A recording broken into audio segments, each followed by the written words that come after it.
नमस्कार दोस्तों, स्वागत है आपका एक बार फिर से हमारे इस यूट्यूब चैनल पर। एग्रीकल्चर 4x4 को लाइक, कमेंट और शेयर कर दीजिए। आज हम शुरू करने जा रहे हैं 12वीं क्लास का लेसन नंबर फर्स्ट है, जो सस्य विज्ञान मृदा एवं बीज के बारे में बात करेंगे। इसमें आपको जो मेन टॉपिक है उसके बारे में हम चर्चा करेंगे, ज़्यादा टाइम खराब नहीं करेंगे। जो इम्पोर्टेंट है एग्ज़ाम की दृष्टि से उसके बारे में हम यहाँ पे चर्चा करेंगे, ठीक है। सस्य विज्ञान एवं मृदा एवं बीज। तो हम शुरू करने जा रहे हैं।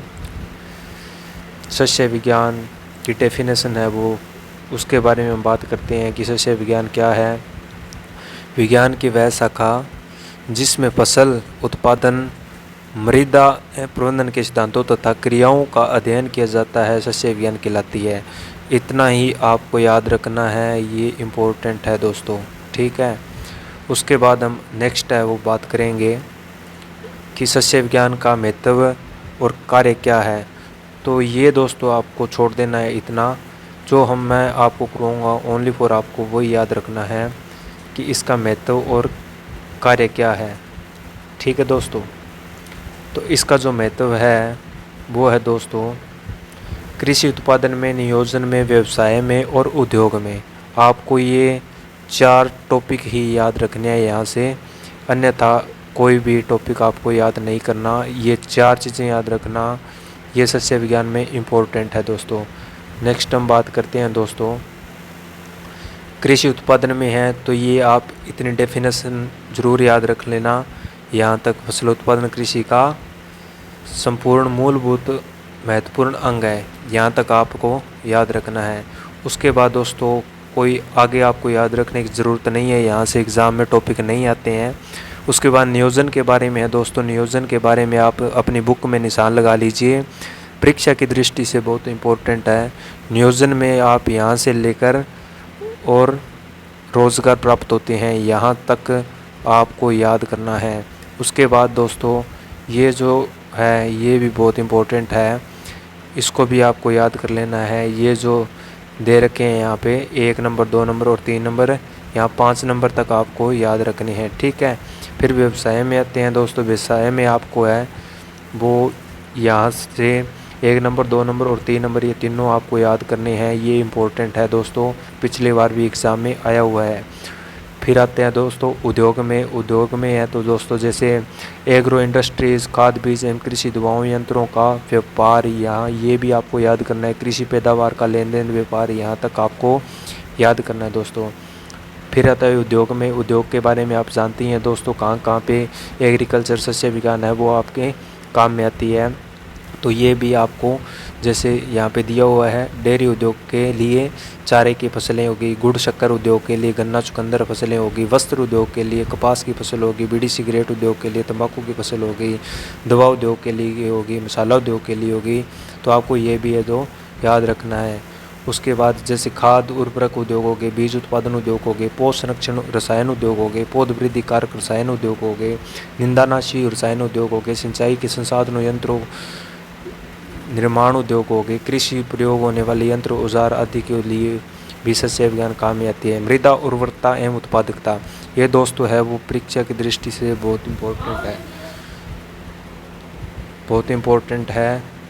इसके आगे आपको करना है, यहाँ से उत्पादन वृद्धि के लिए अनुकूल दिशाओं में मृदा द्वारा आवश्यक पोषक तत्वों को प्राप्य रूप, उचित मात्रा तथा उपयुक्त संतुलन में प्रदान करने की क्षमता को मृदा उर्वरकता कहते हैं।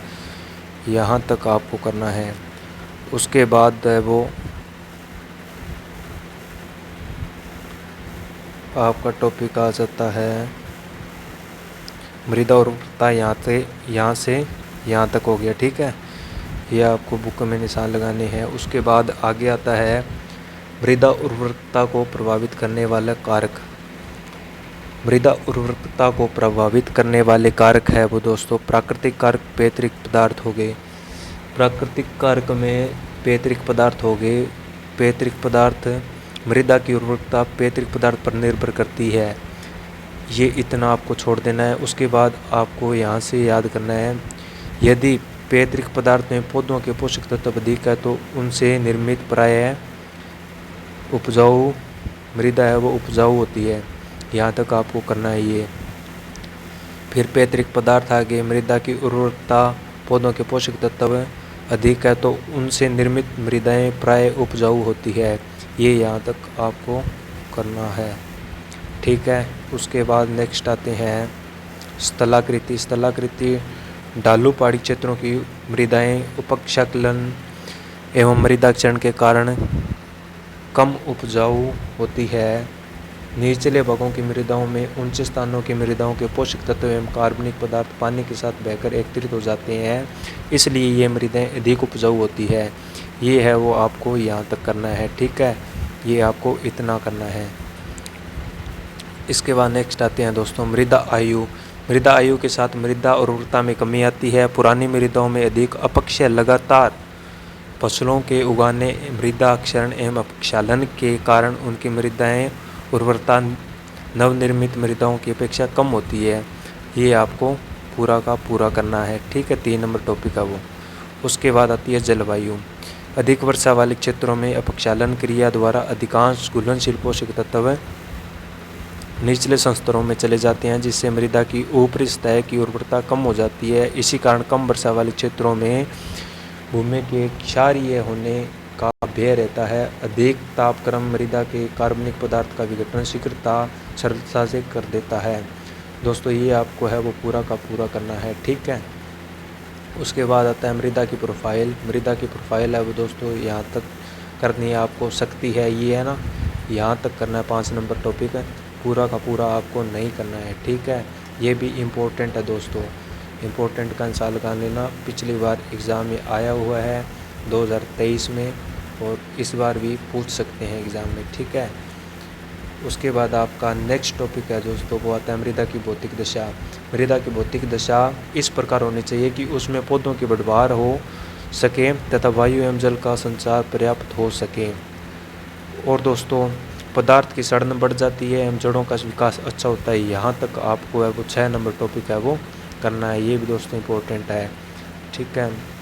उसके बाद है मृदा अपरदन। मृदा कटाव से मिट्टी के साथ साथ पौधों के आवश्यक पोषक तत्व भी बह जाते हैं, जिससे मृदा की उर्वरता कम हो जाती है। 7 नंबर टॉपिक दोस्तों मोस्ट इम्पोर्टेंट है, पिछली बार भी एग्ज़ाम में पूछा गया है।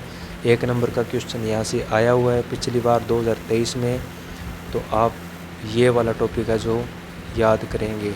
उसके बाद 8 नंबर आता है मृदा में उपस्थित पोषक तत्वों की मात्रा। यह देखा गया है कि विभिन्न प्रकार की मृदाओं में अंतर्निहित पोषक तत्वों की मात्रा अलग अलग होती है। ये भी आपको पूरा पूरा याद कर लेना है दोस्तों, ठीक है। मृदा की भौतिक दशा है आपको यहाँ तक याद करनी है, 6 नंबर टॉपिक है वो, ठीक है। ये मैंने आपको बता दिया। अपरदन आ गया, मृदा का कटाव होता है। मृदा में उपस्थित पोषक तत्वों की मात्रा आपको बता दी। कृत्रिम कारक है वो जलाक्रांति है, जलाक्रांति को आपको पूरा का पूरा याद करना है, ये भी इम्पोर्टेंट है दोस्तों। उसके बाद नेक्स्ट आता है दोस्तों फसल प्रणाली। फसल प्रणाली है वो आपको छोड़ देनी है, ज़्यादा कुछ याद करना नहीं है यहाँ पे, नॉर्मल है वो नॉर्मल पढ़ लेना, आपको ज़्यादा कुछ याद करने की ज़रूरत यहाँ पे नहीं है आपको, ठीक है। मृदा का पीएच मोस्ट इम्पोर्टेंट है दोस्तों, मृदा का पीएच बहुत ज़्यादा इंपॉर्टेंट है, ये आपको पूरा का पूरा याद कर लेना है। आपकी बुक में निशान लगा लेना, पूरा का पूरा याद करना है। मृदा सूक्ष्म जीव है दोस्तों, ये भी आपको पूरा का पूरा याद करना है, ये भी इम्पोर्टेंट है दोस्तों। मृदा सूक्ष्म जीव है आपको पूरा का पूरा याद करना है। नेक्स्ट है दोस्तों हम आगे बात करेंगे मृदा में कार्बनिक पदार्थ की मात्रा, यहाँ से हम कल है वो आगे बात करेंगे। इतने में आप ये वाला टॉपिक जो आज करवाया है ये आपने अपनी बुक में निशान लगा लेना और आपको याद करना है, परीक्षा की दृष्टि से बहुत इंपॉर्टेंट है दोस्तों। तब तक के लिए धन्यवाद। जय हिंद, जय भारत।